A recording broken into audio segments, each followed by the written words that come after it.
नमस्कार दर्शकों, आपका स्वागत है आपके अपने चैनल पर, जहां हम दुनिया भर की राजनीति, अंतर्राष्ट्रीय कूटनीति और सुरक्षा मामलों को गहराई से लेकिन आसान भाषा में आप तक पहुंचाते हैं। आज का वीडियो एक बेहद संवेदनशील और चौंकाने वाले खुलासे पर आधारित है, जो मध्य पूर्व के बदलते हालात में एक नया तूफान खड़ा कर सकता है। ईरान के नवनिर्वाचित राष्ट्रपति मसूद पेजेश्कियान ने हाल ही में दावा किया है कि उन पर जानलेवा हमला करने की कोशिश की गई और इस साजिश के पीछे इजरायल का हाथ है। यह कोई साधारण राजनीतिक बयान नहीं है, बल्कि एक सीधा आरोप है जिसके क्षेत्रीय और वैश्विक कूटनीति पर गहरे असर हो सकते हैं। यह आरोप न सिर्फ तेहरान की आंतरिक राजनीति को झकझोर रहा है, बल्कि ईरान और इजरायल के बीच पहले से मौजूद तनाव को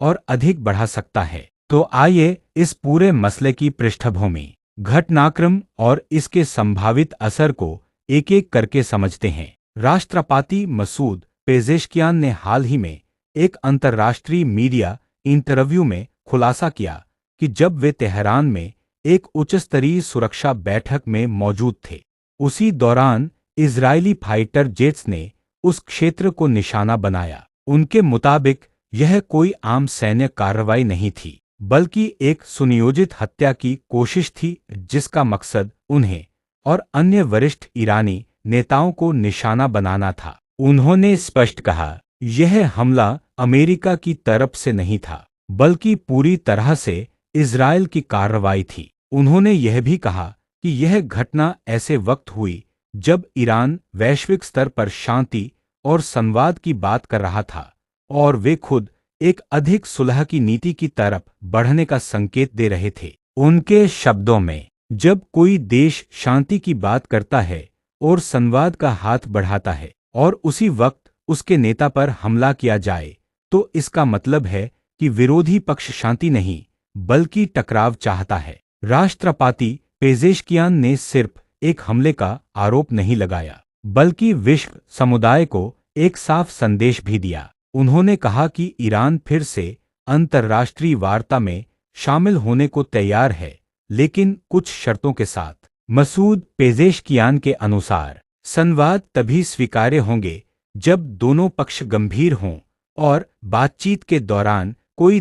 उन्होंने एक महत्वपूर्ण सवाल भी उठाया, जब अमेरिका खुद इजरायल को खुली छूट दे रहा है, तो ईरान कैसे यकीन करे कि बातचीत के दौरान उसकी संप्रभुता सुरक्षित रहेगी। यह कोई भावनात्मक शिकायत नहीं, बल्कि इतिहास से सीखा गया एक कड़वा अनुभव है। ईरान कई बार वैश्विक वार्ताओं का हिस्सा बना, लेकिन इजरायल की ओर से बार बार उसकी सुरक्षा को खतरा पहुंचाया गया। राष्ट्रपति ने जोर देकर कहा, हम शांति चाहते हैं, लेकिन अगर कोई हमारी शांति की नीति को कमजोरी समझेगा तो हम चुप नहीं बैठेंगे। उन्होंने यह भी संकेत दिया कि ईरान विदेशी निवेश को स्वागत करने के लिए तैयार है। उनके अनुसार सुप्रीम लीडर आयतुल्ला खामेनेई मानते हैं कि अगर माहौल शांतिपूर्ण, राजनीतिक रूप से स्थिर और विश्वसनीय हो तो विदेशी निवेशक ईरान में व्यापार कर सकते हैं।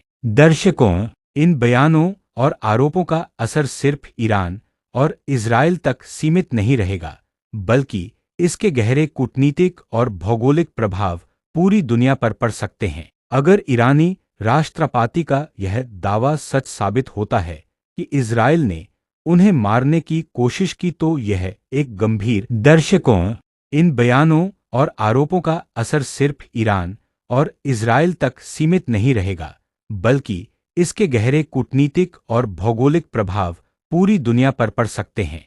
अगर ईरानी राष्ट्रपति का यह दावा सच साबित होता है कि इजरायल ने उन्हें मारने की कोशिश की, तो यह एक गंभीर अंतर्राष्ट्रीय संकट बन सकता है।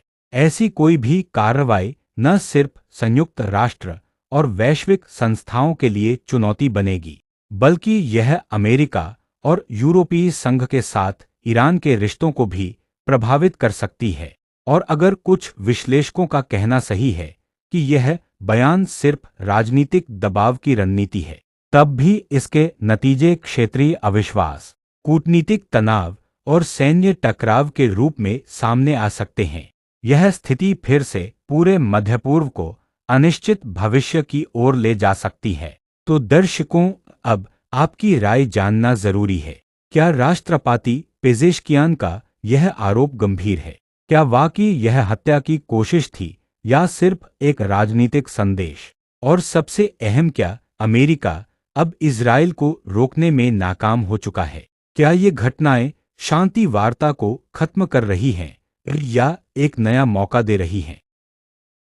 कृपया अपनी राय कमेंट्स में जरूर बताइए। अगर आप चाहते हैं कि हम आपको ऐसे ही गंभीर और ताज़ा विषयों पर लगातार अपडेट करते रहें, तो चैनल को सब्सक्राइब करना ना भूलें।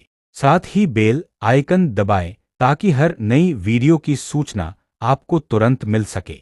और अगर वीडियो पसंद आए तो एक लाइक जरूर दें। यह हमारे लिए हौसले का कारण होता है। आज की वीडियो यहीं समाप्त होती है। धन्यवाद कि आपने हमें समय दिया और विषय को ध्यान से सुना।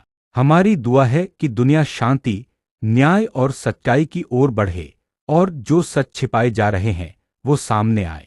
अगली वीडियो में फिर मुलाकात होगी। तब तक के लिए अलविदा।